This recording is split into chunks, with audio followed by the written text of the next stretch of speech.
తాకట్లో ఉన్న మీ బంగారాన్ని విడిపించి ఆ రోజు ఆన్లైన్ రేటుకి కొంటాం. Sharma gold company. నమస్తే సురేష్ బాబు గారు. కీర్తి గారు నమస్కారం అండి. ఏప్రిల్ మంత్ లో కన్యా రాశి వారికి ఎలా ఉంటుందో తెలుసుకుందామండి. సో కన్యా రాశి కనుక మనం చూసుకుంటేనండి, ఇందులో ఉన్న ఫస్ట్ నక్షత్రాలు చూద్దాం. ఉత్తర 3, 2, 3, 4 పాదాలు, హస్త 1, 2, 3, 4 పాదాలు, చిత్త 1, 2, 3, 1, 2 పాదాలు అంతా మనకి కన్యా రాశిలో ఉంటారు. పేరు బలం కనుక మనం చూసుకుంటే టో, పా, పి, పు, షం, నా, టా, పే, పో అన్న అక్షరాలంతా కూడా మనకి కన్యా రాశిలో ఉంటారు. ఈ కన్యా రాశి వారికి కనుక మనం చూసుకుంటే సూర్యుని సంచారం మనం చూస్తే కన్యా రాశి నుంచి 7వ ఇంట్లో మనకి షష్ఠ గ్రహ కూటమి జరిగిందండి. కన్యా రాశి వాళ్ళు నిజంగా నాకు కొంతమంది ఫోన్లు చేశారు. 2 సింహరాశి వాళ్ళు బాగా ఎక్కువగా చేశారు, కన్యా రాశి వాళ్ళు చేశారు, మీన రాశి వాళ్ళు కూడా చేశారు. కరెక్ట్గా ఈ 3 రాశులకు బాగా విపరీతంగా ఎఫెక్ట్ అయిపోయింది. అందులో కొన్ని రాశుల వరకు చాలా బాగుంది, అది బాగా కలిసి వస్తుంది. మకర రాశి వాళ్ళకి 3వ ఇంట్లో విపరీతంగా, వృషభ రాశి వాళ్ళకి పెళ్లి సంబంధాలు కుదరటం, ఇదంతా పాజిటివ్ కొన్ని బాగున్నాయి. ఎఫెక్ట్ అయింది మాత్రం ఇవ్వండి. మీరు ఒక లాస్ట్ 15-20 డేస్ సడన్ గా ఈ 3 రాసుల వాళ్ళు ఎక్కువ నా ఫోన్ కాల్స్, డిజాస్టర్ ఎఫెక్ట్ అయింది అంతా. అంటే వాళ్ళ చుట్టూ ఏదో జరుగుతుందో వాళ్ళకి అర్థం కావట్లేదు, ఏదో సడన్ గా. నిన్న మాకు ఒక అతను ఫోన్ చేసేసి, ఒక కంపెనీ, ఫార్మా కంపెనీలో డైరెక్టర్ వాళ్ళు చేసి కరెక్ట్గా ఎగ్జాక్ట్లీ షష్టాష్టగ్రహం నెక్స్ట్ డే 8 మంది రిజిగ్నేషన్లు అంట. వీళ్ళేమో ఉగాది కానీ ఊరికి వెళ్ళిపోయి మళ్ళీ లాగిన్ అయ్యి చూసుకుంటే 8 రిజిగ్నేషన్స్ అంట. చూడండి, ఇట్లా ఏదో సంథింగ్ జరుగుతుంది ఏంటో అర్థం కాదు.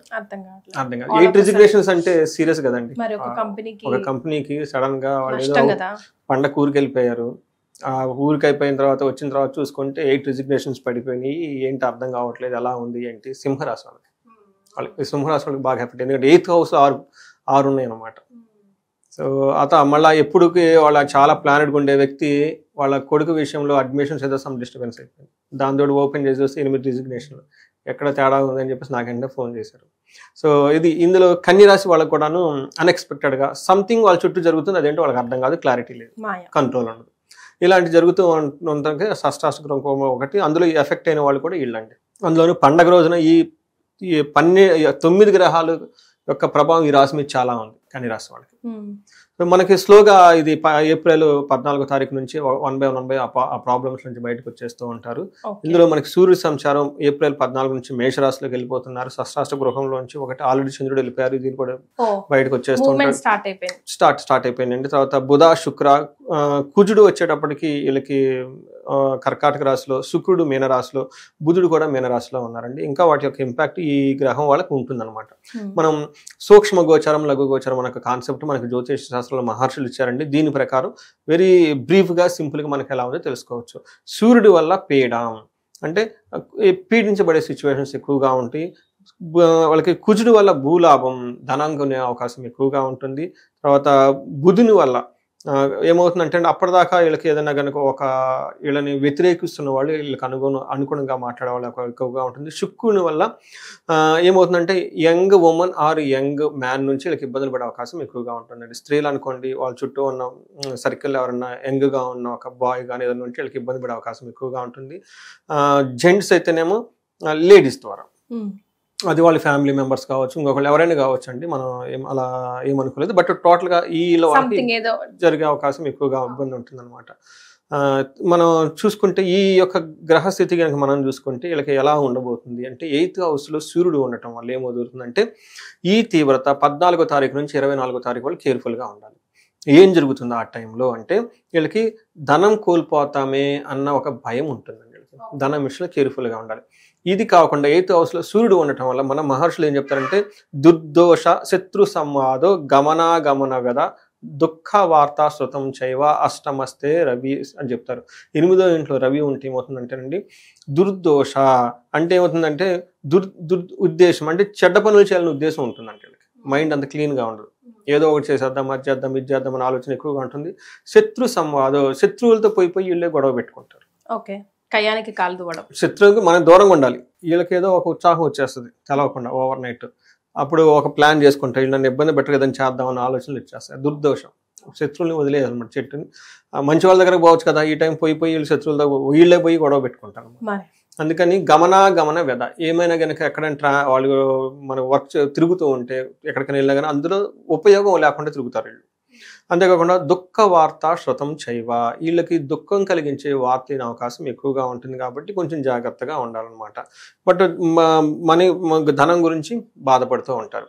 అయితే వీళ్ళకి కుజుడు కూడాను వీళ్ళకి 11th హౌస్లో ఉండి 6వ ఇంట్లో దృష్టి చూడటం వల్ల చాలా విషయాల్లో మిక్స్డ్గా ఉంటుంది. ఫస్ట్ వీళ్ళకి 11th హౌస్లో కుజుడు విపరీతమైన యోగ్యతను ఇస్తూ ఉంటారు. ఏ విధంగా అంటే వాళ్ళకి 11th హౌస్లో ఉండటం వల్ల ఏమవుతుందంటే వీళ్ళకి ధనలాభము, తర్వాత శత్రువుల మీద వీళ్ళది ఆధిక్యత ఉంటుంది. పుణ్య కార్యాలు చేయటం వల్ల వీళ్ళకి బాగా కలిసి వస్తుంది. నూతన గృహ వస్తువులకు సంబంధించిన విషయాలు వీళ్ళు బాగా కొనుక్కుంటూ ఉంటారు.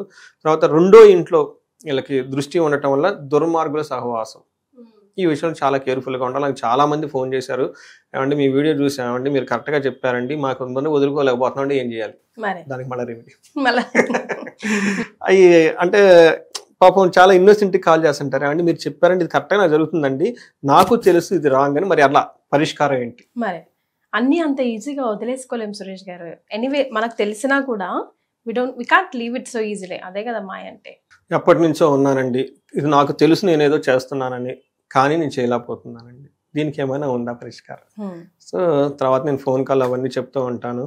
వాళ్ళ యొక్క డిఫరెంట్ ధర్మార్థ కామ మోక్షాలాగా అరిషడ్ వర్గాలు ఏ వర్గం ఉందో వాళ్ళకి పట్టుకొని చూసి వాళ్ళకి సంబంధించిన అంటారు అరిషడ్ వర్గాలు తగినరికే నందకము అని చెప్పేసి వెంకటేశ్వర స్వామి వెళ్ళండి అని చెప్పేసి అక్కడ పంపించేస్తూ ఉంటాం అనమాట. సో ఇది దృష్టి ఉండటం వల్ల ఓవరాల్గా కుజుడి విషయంలో సంబంధించి వస్తే చాలా బాగుంటుంది, మంచిగా ఉందని మేము చెప్పుకోవాలి. అయితే వీళ్ళకి శుక్రుడు 7వ ఇంట్లో ఉండటం వల్ల అంత మంచిగా ఉండదండి. ఏ విషయంలో మంచిగా ఉండదంటే వీళ్ళకి కోపస్థద భీతి సర్వదా క్లేశ జీవనం స్త్రీ జాడ్యం మేహ రోగాది భృగో సప్తమే ఫలం. 7వ ఇంట్లో కనుక శుక్రుడు ఉండటం వల్ల అంత కలిసి రాదండి, మంచిది కాదు. ఏ విషయం అంటే పర్టికులర్గా కనుక చూసుకుంటే వీళ్ళకి లేడీస్ అయితే జెంట్స్ ద్వారా వాళ్ళు చేసే పనిలో ఆటంకాలు కలిగించే వాళ్ళు ఇలా తగులుతారు. ఓకే, స్త్రీ జాడ్యం అని అనమాట. అంటే ఏదన్నా ఒపీనియన్లో డిఫరెన్స్ రావటము, లేదంటే ఏదైనా పని ఉత్సాహంగా చేస్తుంటే ఆపేవాళ్ళు ఉంటారు. సో లేడీస్ అయితే జెంట్స్ ద్వారా, జెంట్స్ అయితే లేడీస్ ద్వారా. ఇది కొంచెం కాషియస్గా వాళ్ళకి టిక్లిష్గా చాలా నైస్గా హ్యాండిల్ చేసుకోవాలి తెలుసుకొని. తర్వాత 1st హౌస్లో ఉండటం వల్ల వీళ్ళకి లవ్ విషయంలో, రొమాన్స్ విషయంలో, ప్లేజర్స్ విషయంలో, సుఖ సంతోషాలు భోగంలో చక్కగా ఉంటారు. ఓకే, కానీ ప్రాబ్లం ఎక్కడ వస్తుందంటేనండి, మనకి ఇందాక చెప్పుకున్నట్టుగా లేడీస్ అయితే జెంట్స్ అయితే భేదాభిప్రాయాలు వచ్చేసి వాళ్ళ ద్వారా వీళ్ళకి ప్రాబ్లమ్స్ క్రియేట్ చేసే అవకాశం ఎక్కువగా ఉంది. ఇట్స్ బోత్ వే, 2 వేలు కూడా ఒక ఇది కనిపిస్తుంది కాబట్టి కొంచెం జాగ్రత్తగా ఉండటం ఎంతైనా అవసరం మనకి. రైట్. మరి నక్షత్రాల ప్రకారం ఎలా ఉంటుంది? నక్షత్రాలు ఉత్తర ఫాల్గుని హస్త చిత్త నక్షత్రాలు మనకి ఇందులో ఉంటాయండి. ఇందులో కనుక మనం చూసుకుంటే ఉత్తర ఫాల్గుని వాళ్ళకి 2 విషయాల్లో బాగుంది, 2 విషయాల్లో ఛాలెంజింగ్ గా ఉంది. సో వీళ్ళకి ఈ నక్షత్రం వాళ్ళు కనుక చూసుకుంటే ఫస్ట్ ఎక్కడ పాజిటివ్ అంటే ఈ మాసం అంతా వీళ్ళు క్షేమంగా ఉంటారు, టెన్షన్ పడిన అవసరం లేదు. తర్వాత ఏదేదో జరుగుతుంది అనుకుంటారు కానీ కామ్గా ఉండటమే దీనికి రెమెడీ అనమాట. ఎందుకంటే స్టేబుల్ గా అంటే కొంతకాలం అలా వదిలేయాలి, ఏది ఇంపార్టెంట్ డిసిషన్ తీసుకోకుండా. ఎందుకంటే వీళ్ళ చుట్టూ ఏదో జరుగుతుందో వాళ్ళకి అర్థం కాదు, అంతే అంత కయోటిక్ గా ఉంటుంది. మీరు చెప్పినట్లుగా వీళ్ళకి షష్టగ్రహ కూటం యొక్క ఇంపాక్ట్ ఎక్కువగా ఉండటం, 7వ ఇంట్లో చాలా ఎక్కువ గ్రహాలు ఉండటం వల్ల ఆ టైంలో ఏం చేయాలంటే అండి, ఫైనల్గా వీళ్ళు క్షేమంగా ఉంటారు కాబట్టి టెన్షన్ పడిన అవసరం. ఓకే, ఏది అయితే అది కానివ్వండి, తలదరగానివ్వండి, ఫోన్లు అయితే కొన్ని రోజు కొంచెం పేషెన్సీగా ఉంటే చక్కగా ఉంటుంది. రెండోది వీళ్ళకి ఫైనాన్షియల్గా క్రైసిస్ ఉండే అవకాశం కూడా ఎక్కువగా ఉంది. తర్వాత వీళ్ళకి రాజ్య లాభము, ఖచ్చితంగా వీళ్ళకి ప్రమోషన్స్ వచ్చే అవకాశం ఎక్కువగా ఉంది. బట్ వీళ్ళు ప్యానిక్ కాకుండా స్టేబుల్గా కూర్చోవాలి. తర్వాత హస్త నక్షత్రం వాళ్ళు కనుక చూసుకుంటే వీళ్ళకి 2 విషయాలు చాలా పాజిటివ్గా ఉంది, 2 విషయాలు ఛాలెంజింగ్గా ఉంది. ఎక్కడ పాజిటివ్గా ఉందంటే మంత్ అంతా క్షేమంగా ఉంటారు. వీళ్ళకి రాజ్యలాభము హస్త నక్షత్రం వాళ్ళకి ఏప్రిల్ 11th వరకు బంధనము, ఏదో ఒక విషయంలో బంధించబడినటువంటి అవకాశం వీళ్ళకి ఎక్కువగా ఉంటుంది, కానీ రాజ్యలాభం కూడా చూపిస్తుంది. చిత్తా నక్షత్రం వాళ్ళకి ఫైనాన్షియల్ క్రైసిస్ చూపిస్తుంది, హెల్త్ కాంప్లికేషన్స్ చూపిస్తుంది. కానీ పాజిటివ్గా కనుక చూస్తే వీళ్ళకి క్షేమంగా ఉంటారు, అంతా బాగుంటుంది. కానీ ఏదో ఒక విషయంలో బంధించబడినట్లు ఉండేసి మానసికంగా వీళ్ళు చాలా ఎక్కువగా ఆలోచిస్తూ ఉంటారు. అది మనం షష్టగ్రహ కూటం వాళ్ళకి ప్రభావం అయితేనేమి ఏదైతేనేమి ఏమంటారు, బంధించబడినట్లు అంటే ముందుకు వెళ్ళాలా వెనక్కి వెళ్ళాలా, ఏది మంచిది ఏది చెడ్డది, డెసిషన్ తీసుకోలేక ఒక కన్ఫ్యూజన్ లో ఉండే స్టేటస్ అయితే ఖచ్చితంగా ఉంటుందండి. అది కూడాను ఏప్రిల్ 27th వరకు ఎక్కువగా ఉంటుంది. అంటే టోటల్గా ఈ మంత్ అంతా ఉంటుంది కాబట్టి వీళ్ళు ఏంటంటే దాన్ని డెసిషన్ తీసుకునే ముందు చక్కగా ఒక ఆస్ట్రాలజర్ని కలవటము, లేదంటే సబ్జెక్ట్ మ్యాటర్ ఎక్స్పర్ట్స్ కానీ ఎవరైనా కనుక కనెక్ట్ అయ్యి వాళ్ళ చేత డిస్కస్ చేసుకొని 2 చేయాలండి. నేను చెప్తుంటే ఒక ఆస్ట్రాలజర్ను ఒకళ్ళు కనుక చూస్తే ప్లానెటరీ కాంబినేషన్ అలా ఉంది, అది తెలుస్తుంది. కొన్నిసార్లు మనకి రియల్ టైంలో హెల్ప్ చేసే వాళ్ళు కూడా సబ్జెక్ట్ మ్యాటర్ ఎక్స్పర్ట్స్ ఉంటారు కదా, ఫైనాన్స్లో ఎక్కడెక్కడ ఉంటారు కదండి, వాళ్ళల్లో ఒక హోలిస్ట్గా ఉండి బాగా హయ్యర్ లెవెల్ నాలెడ్జ్ ఉన్న వాళ్ళని కూడా అప్రోచ్ అయ్యి వాళ్ళ ద్వారా కూడా డెసిషన్ కన్సల్ట్ అయ్యి డెసిషన్ తీసుకుంటే చాలా బాగుంటుంది.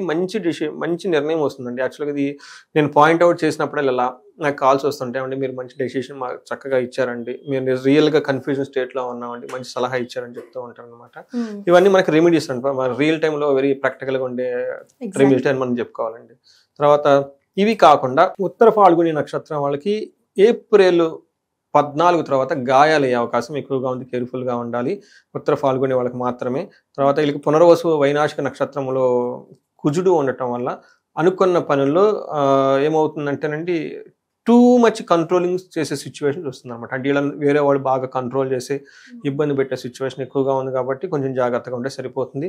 బట్ మిగతా అంతా చాలా నార్మల్గా ఉందండి. ఇప్పుడు దాకా చెప్పుకునే తప్ప వేరే పెద్ద ఇబ్బంది పెట్టి ఏం లేదు వాళ్ళకి. రైట్. మరి పరిహారాలు ఏం సూచిస్తారండి? పరిహారాలు మనం చూసుకుంటేనండి సూర్యుడి వల్ల వీళ్ళకి ఫైనాన్షియల్ క్రైసిస్ ఎక్కువ వస్తుందండి. వీళ్ళకి సూర్యుడికి నమస్కార ప్రియుడు. మనకి యోగా మనకేమో సూర్య నమస్కారాలు చేసుకోవటము, ఆర్గ్యం చేయటం చాలా సింపుల్ ఈజీ పద్ధతి. అందరికి సూర్యానికి ఆర్గ్యం చేస్తూ ఉంటారు. ఉదయాన్నే లెగిసేసి ఎదురుగా నుంచొని ఒక మనకి రావి చెంబు తీసుకొని అందులో కొంచెం పసుపు 2 అక్షంతలు వేసుకొని ఒక పువ్వు వేసేసుకొని ఇలా తలపై నుంచి కిందకి దార పోయాలండి. అంటే ఆ దారలోంచి సూర్యకిరణాలు మన మీద పడాలి. అలా చేస్తే నెగిటివ్ వైబ్రేషన్స్ ఏమైనా ఉంటే పోతూ ఉంటాయండి. అంతేకాకుండా సూర్యుని ఉపాసన ఎవరైనా గాయత్రి మంత్రం ఉపనయనం అలాంటి జరిగి ఉంటే ఆ మంత్రాలు చదువుకుంటే చాలా బాగుంటుంది. బట్ ప్రొసీజర్ చక్కగా చేయాలండి. మనకి ఈజీగా మనకి చాలా మంత్రాలు ఉన్నాయండి, బట్ ఎక్కువగా ప్రభావితం మన మీద చూపించి మనం అడిగిన అన్ని ఈజీగా ఇచ్చే మంత్రం ఏంటంటే గాయత్రి మంత్రం. దాని గురించి ఎక్కువ మనం చెప్పడం అవసరం లేదు.